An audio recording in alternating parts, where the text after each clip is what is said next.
What's going on, YouTube? Back at you with another build update on the monster truck combo build. This update is going to be the start of the painting. Hadn't really had too much to really show you guys the last few weeks. Just been working on little things, getting the engine kind of assembled and ready to go. Mainly the detail parts for that. And then just laid down a coat of primer. And tonight, kind of got the first few things into paint. So I'll slide the motor out of the way here and we'll take a look at the body. So the design that I'm going with is going to be a lower color of the Ford Wimbledon White. Again, after the Tiny Lund build, I loved that color, and that was the exact color I wanted for the bottom part to this. I'm debating if I'm going to actually keep this as is or if I'm going to try to sand it back. There's a couple of blemishes that when you catch it in the light, you can really see. This one's a little bit more kind of jaded and hidden. However, there's a couple of spots here on this side where tried to be clever and just sand it down, sand out some scratches that were there. It kind of worked, but the problem was because I didn't re-overcoat with the gray primer, you can see like a white patch on the door from where the white plastic really shows through. So I think for this, I'm going to go ahead, just sand it back, get it recoated in the Tamiya light gray surface primer, and then reshoot this. The bed, though, that turned out really nice. I'm happy with how it turned out overall. Again, you got just that nice light white, like off-white color that basically will follow the seam line all the way around. So it's on the tailgate here and then around on this side as well. There's a couple of blemishes here at the bottom. I may go ahead and try to sand that out and respray it, or I may leave it as is and just attribute it to, monster trucks in those days. They were steel bodied and they kind of drove these things hard, and sometimes there was just a little bit of damage and crinkle that would still be there a few weeks later, so might just keep it as that kind of a thing. Went ahead and also got the wheel hubs sprayed in the Wimbledon White. The center hub piece here, that is going to be painted differently. Still got to paint all of the lug nuts in there, but at least I got the main color on.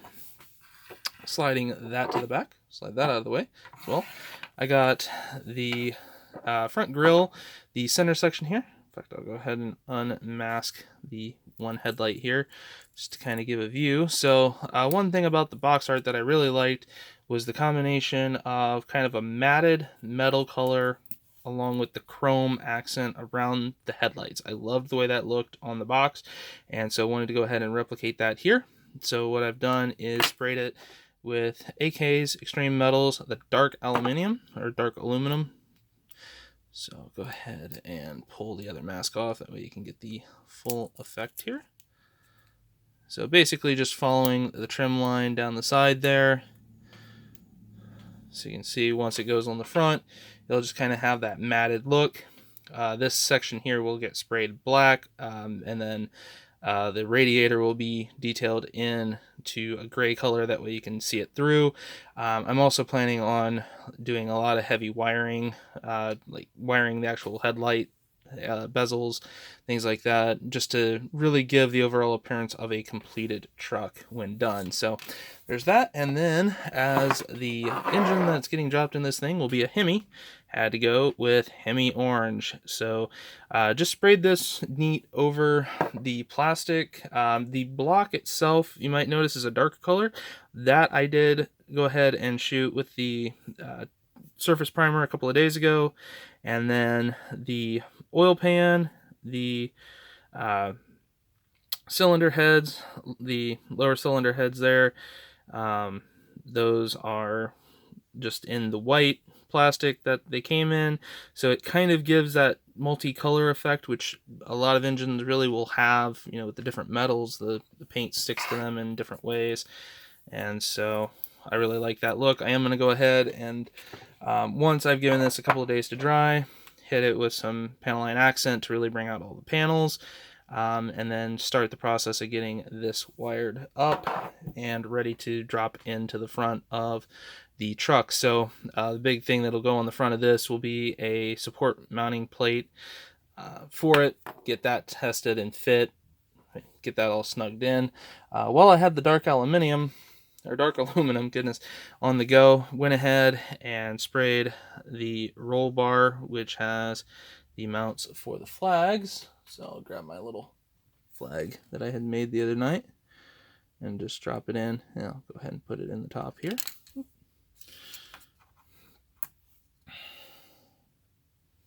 So, nice easy fit. Of course that kind of falls apart, which is fine. I gotta redo the thing anyways, but you can see that'll fit up on there. So I'll go ahead. The nice thing about the AK is it does not take very long to dry. That's one thing I like about it. I got the transfer case sprayed as well in that dark aluminum. That as well will get that, along with the transmission, I should say. We'll also get some of the panel line accent just to bring out the colors and really grime these things up a little bit. Again, used, not abused kind of thing. So got the transmission there. So really kind of starting to come along with the build. A couple of the other parts that I've got fully assembled, I'm going to paint. Probably a brighter aluminum color is going to be the supercharger here. I'm actually thinking and planning on actually drilling out the openings there and cutting out some very fine strips of tubing, or not tubing, but plastic, and actually making the butterfly valves, or trying to find some way to do that to make it look more realistic. And so that's about it for now. So like I said, as you can see, the build is really starting to come along. Hopefully we'll be able to really get quite a bit of work done here. I got a couple of extra days off with the Christmas holiday coming up here, so looking forward to that. Hope you guys are enjoying the series. I know it's been a while, like I said, since I've been here, but with the new job always comes a little learning curve time, and just needed to focus on that for the time being. One other thing I do want to go ahead and mention, just while it's sitting here, you might notice the panel lines are nice and deeply cut, similar to what I had done on the 64 Galaxy. I used the U-Star scribing set to scribe out with a 2mm scribing tool, just to get it that natural look of a panel line, door jamb panel line. So really happy at how that turned out. So all of the body parts now will get put under a case and put up for some drying time. So again, hope you guys have enjoyed this, and we'll be coming back at you with an update as soon as one's available. Talk to you guys later.